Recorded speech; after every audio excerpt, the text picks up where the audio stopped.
Manusia sejak zaman kuno sudah membayangkan adanya makhluk buatan yang bisa berpikir dan bertindak seperti manusia. Di masa Yunani kuno, terdapat mitos tentang Hephaestus, dewa pandai besi, yang menciptakan robot-robot dari logam. Dalam mitologi Yahudi dan Eropa abad pertengahan, terdapat cerita tentang golem, makhluk tanah liat yang dihidupkan dengan sihir, meskipun hanya dongeng. Hal ini menunjukkan bahwa keinginan menciptakan kecerdasan buatan sudah lama ada dalam benak manusia. Simak video ini sampai habis untuk mengetahui akibat dari kecerdasan buatan yang berpengaruh terhadap dunia, industri, tenaga kerja.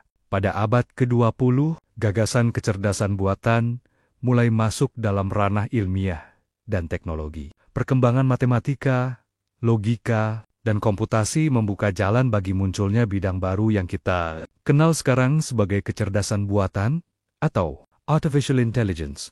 AI, revolusi besar terjadi dengan munculnya deep learning, sebuah teknik pembelajaran mesin yang menggunakan jaringan saraf. Tiruan bertingkat neural networks tahun 2012 menjadi titik balik ketika jaringan saraf deep learning memenangkan kompetisi ImageNet secara luar biasa dalam pengenalan gambar. Inilah era ketika AI mulai melihat dengan sangat akurat. Kemampuan AI dalam bahasa alami, pengenalan wajah, dan pengambilan keputusan semakin menakjubkan. AI kini menjadi bagian dari kehidupan sehari-hari, dari kamera ponsel hingga sistem rekomendasi. Sejak tahun 2020, kita memasuki era generatif AI, di mana AI bukan hanya mengenali dan menganalisis data, tapi juga bisa menciptakan konten, teks, gambar, musik, video, bahkan kode pemrograman. OpenAI menjadi salah satu pelopor dengan sistem seperti GPT-3, ChatGPT, DALL-E dan Sora, Google dengan Gemini, Anthropic dengan Claude, serta banyak perusahaan lain ikut bersaing di ranah ini. AI kini dipakai untuk menulis naskah film, menyusun strategi bisnis, mendesain arsitektur, hingga membantu penemuan obat dan diagnosis medis. Tantangan baru pun muncul. Etika, keamanan, privasi, penyalahgunaan, dan potensi dampak pada pekerjaan manusia. AI mulai memicu diskusi mendalam tentang batas-batasnya dan pengaruhnya terhadap masyarakat. Dilansir dari kumparan Kon dan Deciki Uhdocikong, Microsoft baru saja melakukan pemutusan hubungan kerja PHK 6.000 karyawan secara global. Yang paling terdampak adalah insinyur, peranti lunak yang membangun sistem kecerdasan buatan AI perusahaan.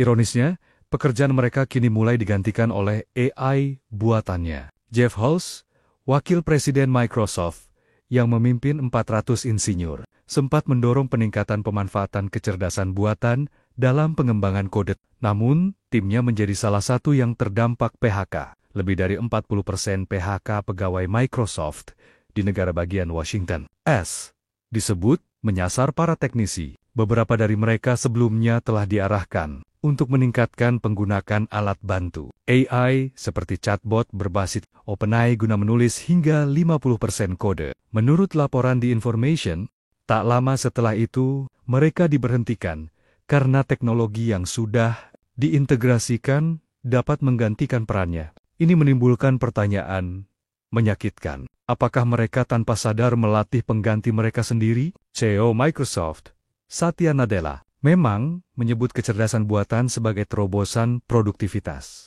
Bahkan dalam beberapa proyek, AI mampu menulis sepertiga dari seluruh coding. Namun bagi para insinyur yang kini menganggur, terobosan ini berakhir dengan kehilangan pekerjaannya. PHK tak hanya menimpa teknisi pemula, posisi manajemen produk, manajemen program teknis, hingga tim proyek AI juga terkena imbas. Gabriela Gikeros, direktur AI untuk startup Microsoft, turut mengonfirmasi pemecatannya. Ia menyebut PHK sebagai momen yang pahit manis dan menyampaikan dukanya. Untuk rekan kerja yang berdedikasi, berita pahit manis yang ingin dibagikan. Saya terdampak oleh gelombang PHK terbaru Microsoft, katanya, mengutip The Economic Times. Apakah saya sudah menduganya? Mungkin, saat ini, tidak peduli seberapa keras Anda bekerja, Seberapa banyak Anda mengadvokasi perusahaan Anda, atau seberapa besar visibilitas yang Anda bawa? Tidak ada yang membuat Anda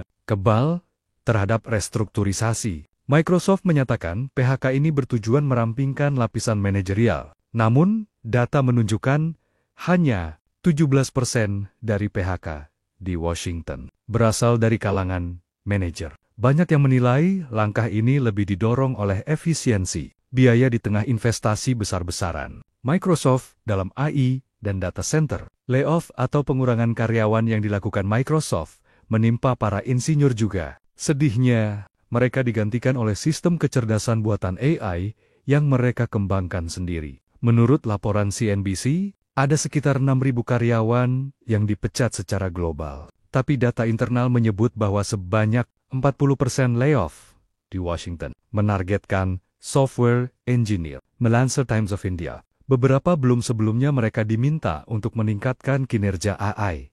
Malangnya, justru malah mereka yang keluar dan perannya digantikan oleh sistem AI buatan mereka. Gabriela De Quiros, Director of Artificial Intelligence Microsoft for Startups. Dia bahkan menuliskan kekecewaannya melihat dia dan tim harus pergi dari Microsoft. Berita pahit manis yang ingin dibagikan. Saya terdampak oleh gelombang PHK terbaru Microsoft. Tulisnya di X. Saya patah hati melihat begitu banyak orang berbakat yang pernah bekerja dengan saya diberhentikan. Mereka adalah orang-orang yang sangat peduli, bekerja keras, dan benar-benar membuat perbedaan. Lanjutnya, ironi dari PHK tersebut terjadi saat Microsoft secara agresif mendorong kecerdasan buatan. CEO Satya Nadella mengungkapkan pada bulan April bahwa AI sekarang menulis hingga 30% kode dalam beberapa proyek Microsoft. Insinyur perangkat lunak diketahui menanggung beban terbesar dari PHK tersebut. Ada lebih dari 40% dari sekitar 2,000 posisi yang dihilangkan di negara bagian Washington saja. Menurut analisis Bloomberg, sejumlah laporan menunjukkan bahwa sejak tahun 2020 hingga sekarang, gelombang PHK yang disebabkan oleh AI semakin meluas. Menurut laporan World Economic Forum, pada tahun 2025, diperkirakan 85 juta pekerjaan akan tergantikan oleh mesin. Meskipun 97 juta pekerjaan baru juga mungkin tercipta namun dengan skill set yang sama sekali berbeda. AI menciptakan kesenjangan baru dalam keterampilan. Banyak pekerja yang kehilangan pekerjaan tidak serta-merta bisa beralih ke posisi baru karena tidak memiliki keterampilan digital atau teknologi tinggi. Pemerintah, institusi pendidikan, dan perusahaan memiliki tanggung jawab bersama untuk menyediakan program pelatihan ulang reskilling dan peningkatan keterampilan upskilling agar pekerja tidak tertinggal. Pertanyaannya kini adalah, apakah manusia akan berkolaborasi dengan AI atau justru berkompetisi dengannya? Masa depan yang ideal adalah ketika manusia memanfaatkan AI sebagai mitra kerja yang memperkuat potensi manusia, bukan menggantikannya sepenuhnya. Namun, realita hari ini menunjukkan bahwa banyak pekerja justru menjadi korban dari revolusi teknologi ini. Perjalanan sejarah AI adalah kisah tentang kegagalan, harapan, dan inovasi tanpa henti. Dari mitologi Yunani hingga algoritma canggih masa kini, AI telah berubah dari hayalan menjadi teknologi nyata yang merevolusi dunia. Meski belum mencapai kecerdasan seperti manusia secara umum, Artificial General Intelligence, pencapaian AI hari ini sudah melampaui banyak ekspektasi masa lalu. Masa depan AI masih penuh tanda tanya. Namun satu hal pasti, AI akan terus menjadi bagian penting dari evolusi umat manusia, sebagai alat dan sebagai mitra. Teman, jika video ini bermanfaat dan tidak ketinggalan video inspiratif lainnya, please subscribe, like, share. Terima kasih.